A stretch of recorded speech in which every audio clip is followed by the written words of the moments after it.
हम लोग पढ़ने वाले हैं क्लास टेंथ कक्षा 10 में जो सामाजिक विज्ञान हम लोग का है। सामाजिक विज्ञान का जो एग्जाम होने वाला है, तो सामाजिक विज्ञान के अंदर एक बुक है भूगोल, जियोग्राफी। उसका पहला अध्याय है संसाधन एवं विकास। तो हम लोग इस संसाधन एवं विकास के अंदर जो पुराने जो ईयर्स में क्वेश्चन आ चुके हैं उसके बारे में डिस्कस करेंगे। कौन कौन से क्वेश्चन आए हुए हैं, कैसा कैसा क्वेश्चन आता है और कैसा कैसा क्वेश्चन आने की संभावना है, कौन कौन से टॉपिक से, इसके बारे में आज हम लोग डिस्कस करने वाले हैं। तो आप लोग लास्ट तक वीडियो में बने रहें ताकि आपको पता चले। हम लोग अध्याय बाय अध्याय देखेंगे, पर अध्याय मतलब कि संसाधन एवं विकास से कौन कौन से पिछले 5 वर्ष 6 वर्ष में कौन कौन से क्वेश्चन आ चुके हैं और कौन कौन से क्वेश्चन आने की संभावना है, महत्वपूर्ण है। तो इसके बारे में हम लोग सीधे शुरू करते हैं। हम लोग का है संसाधन एवं विकास। तो संसाधन एवं विकास का मतलब क्या होता है भाई? संसाधन के मतलब जो आपकी आवश्यकता को पूर्ति करता है, आपकी जरूरत को पूरा करने वाला वो हर वस्तु क्या है? संसाधन है। तो इससे जो 2022 में सवाल, 2022 से हम लोग लेकर चलेंगे 2022, 23, 24 और 25, 4 सालों का देखेंगे कि कौन कौन सा क्वेश्चन आया है और इसी पर आधारित क्वेश्चन आएगा। ऐसा थोड़ी है कि इस बुक से बाहर आएगा। तो 2022 में इस चैप्टर से बहुत ज्यादा क्वेश्चन पूछा, 2022 में इस चैप्टर से बहुत ज्यादा क्वेश्चन पूछा है। तो सबसे पहला क्वेश्चन है, भारत में भूमि का कितना प्रतिशत भाग भू क्षेत्र मैदान के रूप में है? MCQ है, मतलब चॉइस क्वेश्चन है भाई। तो कह रहा है कि भारत का अंदर जो है, जैसे आपको पता है भारत का भौगोलिक क्षेत्रफल, तो भारत का जो भौगोलिक क्षेत्रफल है 22.8 लाख वर्ग किलोमीटर है और 32.8 लाख वर्ग किलोमीटर, 22 नहीं है, 32.8 लाख वर्ग किलोमीटर है। तो कह रहा है कि भारत का जो भू क्षेत्र है, भूमि का क्षेत्र है भारत के अंदर, तो इसका कह रहा है कि भूमि का कितना प्रतिशत भाग भू क्षेत्र मैदान है। अब भारत के अंदर देखेंगे ना तो 3 भूमि क्षेत्र हैं, एक है पठार और दूसरा में आपका आता है पर्वत, दूसरा में आपका पर्वत आ जाएगा और तीसरा में आता है मैदान। 3 क्षेत्र हैं। तो पूछ रहा है कि मैदान कितना प्रतिशत है? तो भारत के अंदर मैदान कितना प्रतिशत है भाई? 43%। मैदान कितना प्रतिशत है? 43%।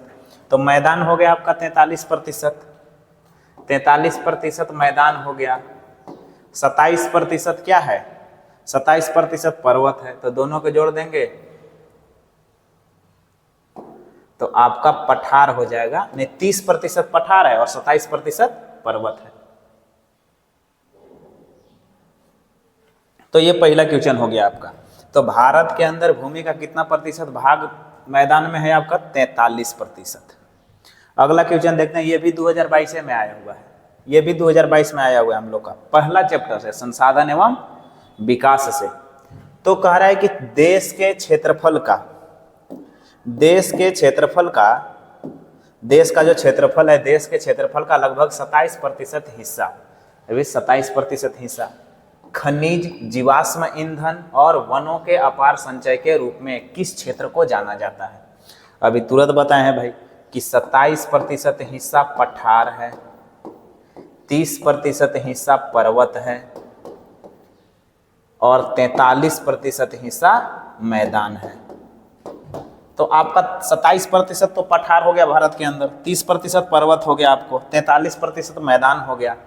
तो कह रहा है कि 27% तो आपको सीधे दिमाग काम करेगा कि पठार है 27%, और इस पठार के अंदर काम मिलता है, खनिज मिलता है, झारखंड के अंदर खनिज मिलेगा, जीवाश्म ईंधन मिलेंगे, पेट्रोलियम, कोयला, ये सब जीवाश्म ईंधन हो गए, वन मिलेंगे, जंगल मिलेंगे, जंगल का अपार संचय है। तो किस में?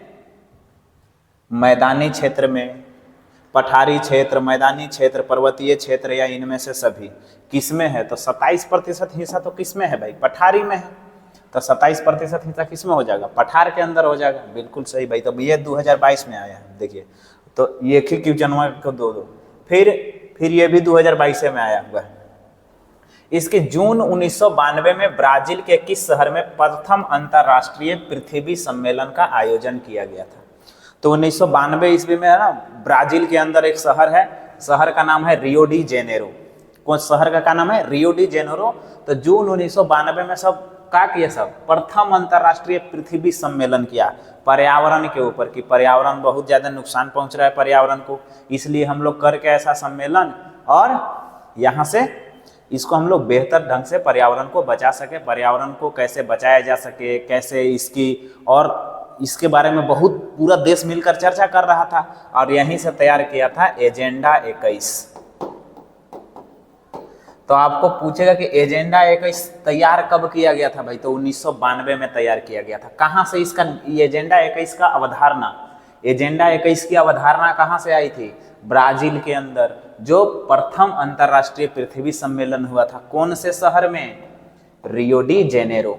कौन से शहर में हुआ था, रियो डी जेनेरो से एजेंडा 21 याद रखना है। ये एजेंडा 21 किससे संबंधित है, प्रथम अंतर्राष्ट्रीय पृथ्वी सम्मेलन कब आयोजन किया गया था, 1992 में।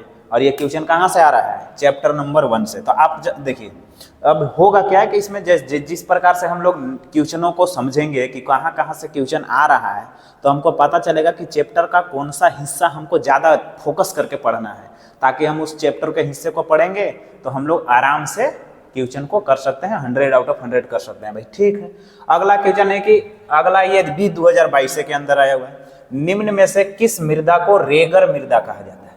मेन चीज यही है, रेगर मृदा। रेगर मृदा किसे कहते हैं भाई, तो रेगर मृदा देखिए सबसे उपजाऊ मृदा कौन होता है, जलोढ़ मृदा। सबसे ज्यादा उपजाऊ मृदा पूछ देगा तो जलोढ़ मृदा। 2 प्रकार के होता है, खादर एवं बांगर होता है, हमेशा बनते बिगड़ते रहता है नया नया। और इस काली मृदा को हम लोग किस मृदा के नाम से जानते हैं, रेगर मृदा। किस मृदा के नाम से जानते हैं, रेगर मृदा। लेटेराइट मृदा मतलब, ये लेटेराइट मृदा का मतलब है कि ज्वालामुखी फूटने से जो निकलता है ना मलबा, उन सब चीजों से मिलकर ये लेटेराइट मृदा बनता है। लाल और पीली मृदा हो गया भाई। तो रेगर मृदा किसे कहते हैं, काली मृदा को। यहां से और क्वेश्चन आ सकता है, कपास के लिए सबसे उपयुक्त मृदा कौन है, काली मृदा। कपास के लिए सबसे उपयुक्त मृदा कौन है भाई, काली मृदा। और इसको इसीलिए इसको काली कपास मृदा भी कहते हैं। कौन सी मृदा, काली कपास मृदा। और काली कपास मृदा अगर कहेंगे तो कपास का उत्पादन सबसे ज्यादा किस मृदा में, काली मृदा में। और दक्कन का पठार इसके लिए काफी ज्यादा फेमस है, किसके लिए, कपास के लिए, काली मृदा के लिए। तो यहां तक आपको कोई दिक्कत नहीं है भाई। एक अगला हम लोग का क्वेश्चन है, ये भी 2022 में पूछा है, कह रहा है कि उत्पत्ति के आधार पर संसाधन को 2 भागों में बांटा गया है। उत्पत्ति बनने के आधार पर, नया नया जब उत्पत्ति होता है ना, बनता है, तो संसाधन को 2 भागों में बांटा गया है। ये इसके ये क्वेश्चन एगो मान लीजिए कि चार गो आधार है। उत्पत्ति का आधार है, समाप्यता के आधार है, और अपना स्वामित्व के आधार पर है। इस प्रकार से उत्पत्ति के आधार हो गया, समाप्यता के आधार हो गया, स्वामित्व के आधार हो गया, और वर्गीकरण का अलग अलग आधार है। तो 4 प्रकार के आधार हैं इसके हमारे बुक में दिए हुए। तो सबसे पहला पूछ रहा है कि उत्पत्ति के आधार पर संसाधन के प्रकार कितने होते हैं, 2 ही प्रकार होते हैं। नया नया बनेगा, या तो नया जैव बन जाओ, सजीव नया उत्पन्न हो जाओ, तो सजीव भी तो क्या है, संसाधन है, या अजैव। तो उत्पत्ति के आधार पर, बनने के आधार पर, नया नया उत्पन्न होने के आधार पर संसाधन कितने प्रकार के हैं, 2 प्रकार के, जैव संसाधन और अजैव संसाधन। बहुत बढ़िया भाई। और कहेगा कि समाप्यता के आधार, समाप्त होने वाला, नवीकरणीय और अनवीकरणीय। अब बात करते हैं ये 2022 के अंदर पवन द्वारा मैदान अथवा ढालू क्षेत्र से मृदा को उड़ा ले जाने की प्रक्रिया को। अगर हवा आई और हवा मैदानी क्षेत्र में है तो हवा चलने की वजह से मृदा उड़ गई, ढालू क्षेत्र है तो मृदा उड़ जाती है, धूलकण उड़ती है वही मृदा उड़ती है। तो ऐसे मृदा का जब अपर्दन हो गया, मतलब मृदा का ऊपरी परत का एक जगह से दूसरे जगह चला जाना क्या कहलाता है, अपर्दन। तो मृदा के एक परत, मृदा के परत का, मान लीजिए ऐसे मृदा की परत है, हवा आया और ये परत उड़कर कहीं और चली गई, तो इसको हम लोग क्या कहेंगे, मृदा अपर्दन। लेकिन ये पवन के द्वारा हुई है तो क्या कह देंगे, पवन अपर्दन। पवन के द्वारा हुई है तो क्या कह देंगे, पवन अपर्दन। अगर पानी के द्वारा होगी चादर के रूप में, मतलब कुछ एरिया, माने आपका गांव का पूरा, आपका गांव इतना जितना चौड़ा है उतना चौड़ा ले चल गया मिट्टी है, तो इसको हम लोग चादर अपर्दन कहते हैं। लंबा दूर में हो जाएगा तो चादर अपर्दन। परत भाई परत उखाड़ के ले चल रहा है, परतदार अपर्दन। मृदा का अपर्दन के मतलब मृदा का खराब हो जाना विकास है। मृदा अपर्दन के मतलब एक जगह से दूसरा जगह हट जाना। खराब होने को निम्नीकरण कहते हैं। तो इसमें किस में हो जाएगा, पवन अपर्दन। समझिए 2022 में इतना सारा क्वेश्चन आया था, ये सब के सब क्वेश्चन कहाँ आया है 2022 के अंदर। कितना प्रतिशत आपको भूभाग क्षेत्र है मैदान, 43%। वन का 27% का, वन के अंदर 27%, भारत का जो 27% क्षेत्रफल है जिसमें खनिज, जीवाश्म ईंधन, वन है, वो कहाँ है, पठारी एरिया है। ब्राजील में 1992 में जो सम्मेलन हुआ था कहाँ हुआ था, रियो डी जेनेरो के अंदर। मृदा, रेगर मृदा किसको जानते हैं हम लोग, काली मृदा को रेगर मृदा के नाम से जानते हैं। उत्पत्ति के आधार पर संसाधन, जैव संसाधन और अजैव संसाधन। पवन द्वारा मैदान के ढालू क्षेत्र में मृदा को उड़ा ले जाने की प्रक्रिया को पवन अपरदन कह देंगे। अगला क्वेश्चन है कि संसाधन के अंधाधुंध शोषण से किस प्रकार का वैश्विक परिस्थिति संकट पैदा होता है। भाई अगर संसाधन को हम लोग बहुत ज्यादा यूज करने लगेंगे, बहुत ज्यादा अंधाधुंध शोषण करने लगेंगे संसाधनों का, तो किस प्रकार का वैश्विक परिस्थिति उत्पन्न हो जाएगा। भूमंडलीय तापन, गर्मी बढ़ जाएगा, क्या गर्मी बढ़ जाएगा, भूमंडलीय तापन, ओजोन परत अवक्षय, पर्यावरण प्रदूषण, इनमें से सभी। तो इसमें क्या होगा, इसमें ओजोन परत अवक्षय हो जाएगा। भूमंडलीय तापन भी बढ़ता है, ओजोन परत अवक्षय, तो इसमें क्या हो जाएगा भाई आपका ओजोन परत अवक्षय हो जाएगा। फिर कह रहा है कि समाप्यता के आधार पर, देखिए अभी तुरंत बोले कि ये आधार वाला क्वेश्चन 2022 में भी आया है। आधार 4 गो आधार है बांटने का, समाप्यता के आधार पर, उत्पत्ति के आधार पर, स्वामित्व के आधार पर। तो ये 4 प्रकार के आधार हैं हमारे पास। तो अब भी पूछ रहा है समाप्यता के आधार पर, पिछला पूछा था उत्पत्ति के आधार पर। तो समाप्यता पर आधार के 2 वर्ग में समाप्त होने वाला, तो समाप्त होने वाला 2 है, या तो समाप्त हो जाओ या तो नहीं समाप्त हो। तो समाप्त नहीं होने वाला नवीकरणीय है, हमेशा नया नया बनने लगेगा, और जो समाप्त हो जाए वो अनवीकरणीय है। समाप्यता के आधार पर 2 ठो, नवीकरणीय संसाधन और अनवीकरणीय संसाधन। नवीकरणीय संसाधन का मतलब है जो हमेशा नया नया बनते रहता है, नया बनते रहता है। जैसे कि आपका पास थाली है, तो थाली भी तो आपका संसाधन है। तो आप एक एक थलिया के माय के डेली डेली उसको साफ कर करके डेली डेली आप खाना खाते हैं, तो आपका संसाधन एक ही था, लेकिन आप बार बार यूज कर रहे हैं, बार बार यूज कर रहे हैं, यही तो नवीकरणीय संसाधन है। हम लोग जल का पुनः चक्रण भी करते हैं, नवीकरणीय, जल भी नवीकरणीय संसाधन है। अनवीकरणीय संसाधन जिसका एक बार उपयोग किए काम खत्म, जैसे पेट्रोल, एक बार उपयोग किए काम खत्म, फिर वापस उसको नहीं ला सकते हैं, तो ये अनवीकरणीय संसाधन है। आगे बढ़ते हैं भाई। इसके बाद अगला हम लोग का क्वेश्चन है कौन सा, वे संसाधन जो किसी प्रदेश में विद्यमान होते हैं। वे संसाधन जो आपके पास है, कोई ऐसा संसाधन जो किसी प्रदेश में है या आपके पास है, मान लीजिए आपके पास है, तो किसी प्रदेश में विद्यमान है परंतु इनका उपयोग नहीं किया गया है, उपयोग हम लोग नहीं कर रहे, विद्यमान है पता है हम लोग का लेकिन उपयोग नहीं किए गए हैं, वे किस प्रकार के संसाधन माने जाएंगे। 2024 में आया है कि वे संसाधन जो किसी प्रदेश में है, ये भी उत्पत्ति के आधार पर, इसी के आधार पर है। उत्पत्ति के आधार जो हम लोग बताए ना, संसाधन का वर्गीकरण 4 गो प्रकार से किया जाता है, उसी से क्वेश्चन ये भी बन जाएगा कि संसाधन जो प्रदेश में है उपयोग नहीं कर रहे हैं, कौन से संसाधन कहेंगे, उसको हम लोग कहेंगे संभावी संसाधन। मतलब संभावना है, हम लोग को पता है, संभावी है। जैसे इसका एग्जाम्पल है जल, H2O, ये भी संभावी संसाधन है। हम लोग को पता है कि ये जो हाइड्रोजन है वो ऊर्जा का अपार भंडार है। हाइड्रोजन हम लोग के ऊर्जा का अपार भंडार है, और ऑक्सीजन से हम लोग का जीवित रहते हैं, जीवित गैस, जीवन देने वाला गैस है। ऑक्सीजन कौन सा गैस है, जीवन देने वाला गैस है। और इस हाइड्रोजन के अंदर सबसे ज्यादा ऊर्जा किसके अंदर होता है, हाइड्रोजन के अंदर। तो अगर हाइड्रोजन और ऑक्सीजन को, जल को तोड़ दें तो ऑक्सीजन हम लोग को जीवन दे देगा, हाइड्रोजन हम लोग को ऊर्जा दे देगा, लेकिन इसके बारे हम लोग नहीं कर सकते। इस संसाधन का उपयोग हम लोग नहीं कर सकते हैं क्योंकि हम लोग के पास उस प्रकार का नहीं है, उस प्रकार का प्रौद्योगिकी नहीं है, टेक्नोलॉजी नहीं है उस प्रकार का। जैव संसाधन के जितना भी जीवित है, जैव संसाधन नवीकरणीय, नया नया बन गया नवीकरणीय। राष्ट्रीय संसाधन का मतलब हमारे देश में पाए जाने वाले सभी संसाधन राष्ट्रीय संसाधन हो जाएंगे। तो ये 2024 में आया है। इसके बाद 2023 में भी, 2023 में 2 नंबर वाला क्वेश्चन, ये सब तो अभी तक जितना भी देखे सब 1 नंबर वाला क्वेश्चन देखे हुए हैं हम लोग, कि 2022 से लेकर 23-24 तक 1 नंबर वाला क्वेश्चन कौन आया। अभी हम लोग देखेंगे 2 नंबर वाला क्वेश्चन। 1 नंबर वाला क्वेश्चन 2025 में नहीं आया है, इस चैप्टर से, संसाधन एवं विकास चैप्टर से 2025 में एक भी क्वेश्चन 1 नंबर वाला नहीं आया है। 26 में आ सकता है, संभावना है। तो सबसे पहले हम लोग बात करते हैं 2 नंबर वाले क्वेश्चन की। तो क्वेश्चन कह रहा है कि मानव के लिए संसाधन क्यों आवश्यक है?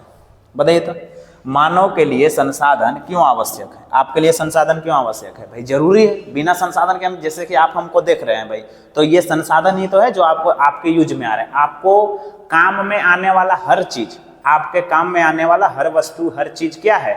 संसाधन है। तो मानव के लिए संसाधन क्यों आवश्यक है भाई? क्योंकि मानव के जीवन और विकास के लिए संसाधन आवश्यक है। क्यों?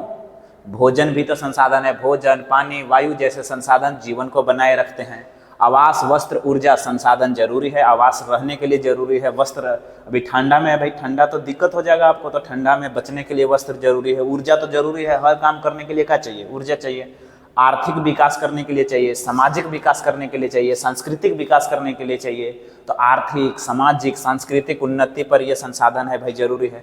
निष्कर्ष इसका क्या है कि भाई संसाधन के बिना मानव का जीवन गुणवत्ताहीन हो जाएगा, विकासहीन हो जाएगा, अर्थहीन हो जाएगा। संसाधन है, ये नहीं है आपके पास। समझिए, जल भी एक संसाधन है।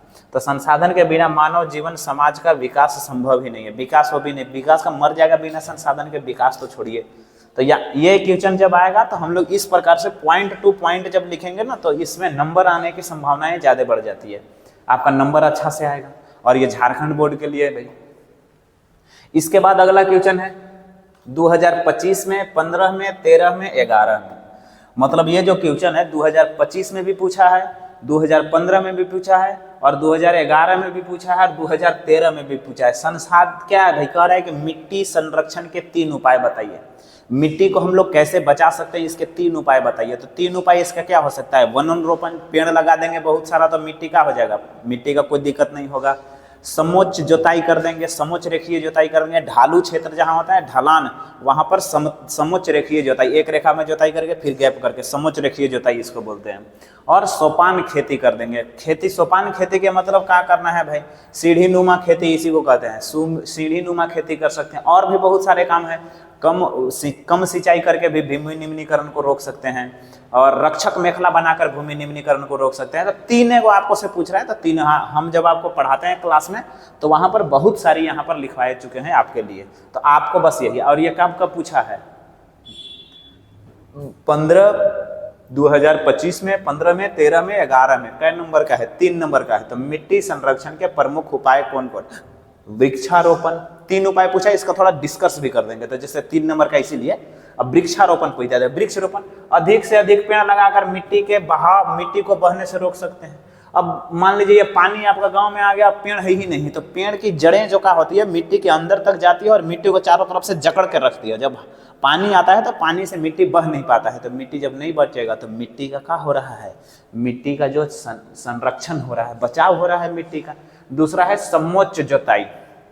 कराए ढलान वाली भूमि पर समोच्च रेखा में जुताई करके मिट्टी सुरक्षित रखती है। मान लीजिए इसे ढलान है एकदम, यहाँ से पानी गिरेगा सब गिरेगा, तो हम क्या करेंगे? इसको यहाँ तक जोतेंगे, फिर ऐसे कर देंगे। तो ये ढलान वाली है, ये ऐसे ऐसे ढलान वाली है। तो ये पूरा एरिया होगी तो हम लोग ऐसे जोतेंगे, इसकी जोताई ऐसे करेंगे, समोच्च रेखीय जोताई, एक रेखा की तरह, इस प्रकार से, ताकि जब पानी इसके अंदर आए तो पानी फंस जाए इसके अंदर और ये मिट्टी को बहा नहीं सके। और तीसरा में हम लोग क्या कर सकते हैं? सोपान खेती। सोपान खेती के मतलब ये भी ढला हुए क्षेत्र में, पर्वतीय क्षेत्रों और पहाड़ी क्षेत्रों के अंदर है ना, ये ऐसा ही होता है। अगर पर्वतीय क्षेत्रों के अंदर देखें, पहाड़ी क्षेत्र के अंदर, तो पहाड़ के अंदर काफी ज्यादा ढलाव होता है, तो हम लोग क्या करेंगे? इस प्रकार से सीढ़ी नुमा खेती बनेगी। इस प्रकार से यहाँ पर खेती होगा, ये जगह फिर यहाँ पर रोपेंगे, फिर यहाँ पर लगाएंगे, फिर यहाँ पर लगाएंगे। इससे क्या हो जाएगा? इससे क्या होगा कि पहाड़ी क्षेत्र में सीढ़ी नुमा खेती बनाकर खेती करने से मिट्टी का जो अपरदन है वो रुकता है। पूरा निष्कर्ष, इसका निष्कर्ष हमेशा लिखते रहना। इन उपायों से मिट्टी का संरक्षण होता है और कृषि उत्पादन स्थिरता बनी रहती है। कृषि के उत्पादन को बढ़ा सकते हैं, कृषि उत्पादन स्थिरता को हम लोग क्या कर सकते हैं भाई? रोक सकते हैं। तो ये आपका क्वेश्चन आया है, काफी बार आ चुका है। इसके बाद हम लोग का क्वेश्चन क्या है भाई? जलोढ़ मृदा कितने प्रकार की होती है? 2025 में पूछा है 2 नंबर का। जलोढ़ मृदा बताइए तो। जलोढ़ मृदा खादर एवं बांगर 2 प्रकार की होती है, खादर और बांगर। खादर को नई जलोढ़ मृदा भी हम लोग कहते हैं। इसको आप क्या कह सकते हैं? नई जलोढ़ मृदा। तो इस खादर को हम लोग कह सकते हैं नई नई जलोढ़ मृदा और बांगर को पुरानी जलोढ़ मृदा। क्वेश्चन आएगा कि इन जलोढ़ मृदा के अंदर, क्वेश्चन यहाँ से एक और 1 नंबर का आ सकता है कि उपजाऊ जलोढ़ मृदा कौन है, ज्यादा उपजाऊ कौन है? नया, हर साल नया। ये जलोढ़ मृदा कैसे, जलोढ़ मृदा किसे कहते हैं? तो मिट्टियों और जो नदियों और नालों के द्वारा लाए गए अवसाद होते हैं ना, जैसे कि बाढ़ आया तो बाढ़ के अंदर पानी जब आ रहा होता है तो पानी में बहुत ज़्यादा गंदगी आता है, तो गंदगी जब किसी समतल एरिया पर जाएगा तो स्टेबल रुकेगा पानी, जिसके वजह से उसके अंदर जो ठोस कण है वो नीचे बैठ जाएंगे ज़मीन के अंदर, और ज़मीन के अंदर जब बैठ जाएंगे तो उससे जो मृदा का निर्माण होगा उसी को हम लोग जलोढ़ मृदा कहते हैं। हर वर्ष होता है तो खादर, 2 साल रुक गया, मान लीजिए 1 साल बाढ़ आया फिर 2 साल नहीं आया, तो वो मृदा का कहला जाएगी भांगर, यानी कि पुरानी जलोढ़ मृदा। तो ये आपको चैप्टर नंबर 1 से, संसाधन एवं विकास चैप्टर से आपको इतनी सारी क्वेश्चनें आई हुई हैं, इतनी सारी क्वेश्चनें आई हैं संसाधन एवं विकास से। तो आप इसी से रिलेटेड टॉपिक को आपको ज़्यादा गौर से ध्यान से पढ़ना है, ताकि आपको 2026 में जो एग्जाम होने वाला है उसमें आप अच्छा स्कोर कर सकें, अच्छा नंबर ला सकें। और अगर आपको इस चैप्टर से किसी भी प्रकार का कोई डाउट है तो कमेंट बॉक्स में आपको क्या करना है भाई, उस डाउट को लिखना है, ताकि हम कोशिश करें कि आपके डाउट को क्लियर कर सकें। और मिलेंगे हम लोग अगला इसके ज्योग्राफी के अगले अध्याय के पिछले साल आए हुए प्रश्नों के साथ और आने वाले संभावित प्रश्नों के साथ। तब तक के लिए जय हिंद।